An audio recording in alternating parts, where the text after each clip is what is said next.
درود به همه همیهنان گرامی و نازنینم. این که میبینید یه قرآن کثیفه. این همون سوره نساست که ما رو با این سورات، با این دستورات و با این مزخرفاتی که داخل این هستش ما رو به نابودی کشیدن 1400 ساله. امروز بنده اومدم ودا کنم با این کتاب کثیف و از همه ایرانی‌ها میخوام که هر کی ایرانی است این کتاب کثیف رو باید به نابودی بکشیم. این کتاب تمام زندگی و تمام روزگار ما رو سیاه کرده. این همون کتاب قرآن کثیفه که بارها و بارها صحبتشی کرده بودم که باید به نابودی کشیده بشه.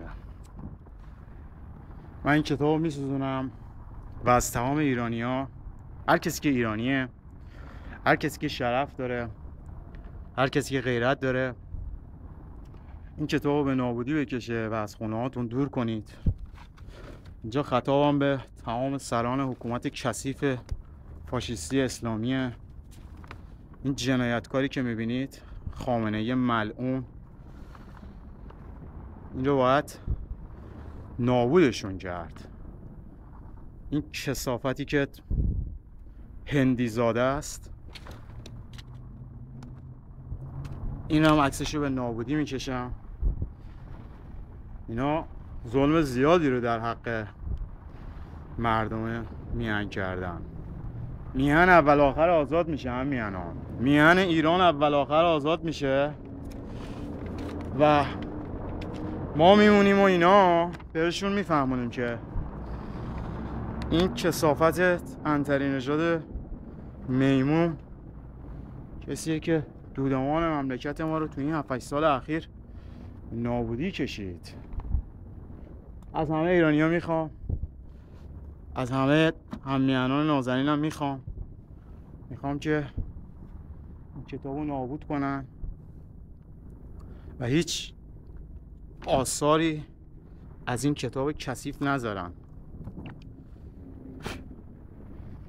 نابودشون کنید، برن اینا رو، همشون رو بسوزونید.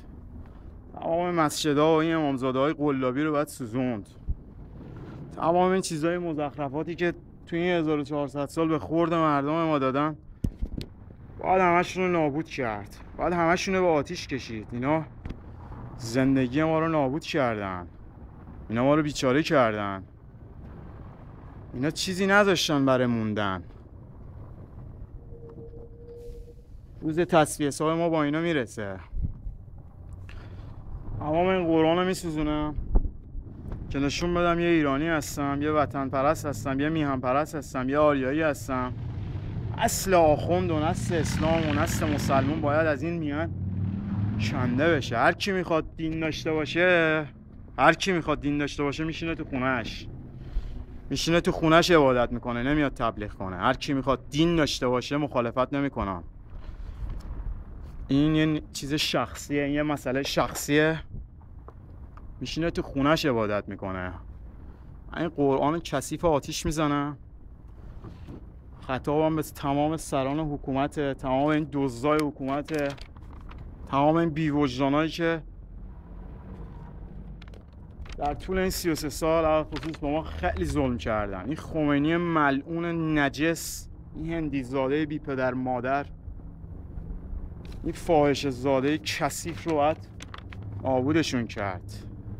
ببین خامنه ای، خطابم به تو. این ویدیو یا از طریق خودت یا از طریق مزدورات میرسه به گوشت که یه ایرانی با شرف، یه ایرانی با غیرت این کارو کرد. این کتاب باید سوزوند، این کتاب باید نابودش کرد. انقدر این مزخرف نامه، چرت نامه، شط و کلفته که اصلا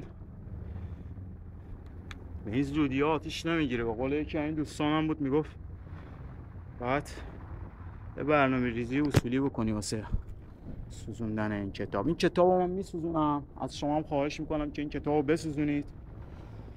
امیدوارم که ایرانی آزاد، عاری از ظلم و ستم و کینه و نفرت و همه در صلح و صفا، همه مهربون، همه با عاطفه، همه بدون غم، بدون دزدی، بدون جنایت، در میهن آزادمون ایران، میهنی که قبل از اومدن این بی‌شرفا زبون زده خاص و عام بود همه جای دنیا. یه میهن خوب داشته باشیم، یه میهن آزاد داشته باشیم. اگرم ماها نبودیم اب نداره، حداقل اصل بعدی که دارن میان خودشونو اسیر خرافات دین و مذهب نکنن.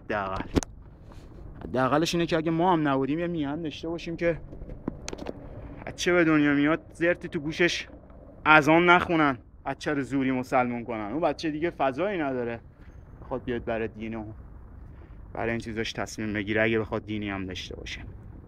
درود به همه ایرانی‌ها، درود به شرفتون، آرزوی سلامتی و آرزوی تندرستی براتون دارم. امیدوارم که هر جا هستید خوش و سلامت و سرحال باشید، کامتون شیرین، لبتون خندون، دلتون هم شاد باشه. فعلا بدرود.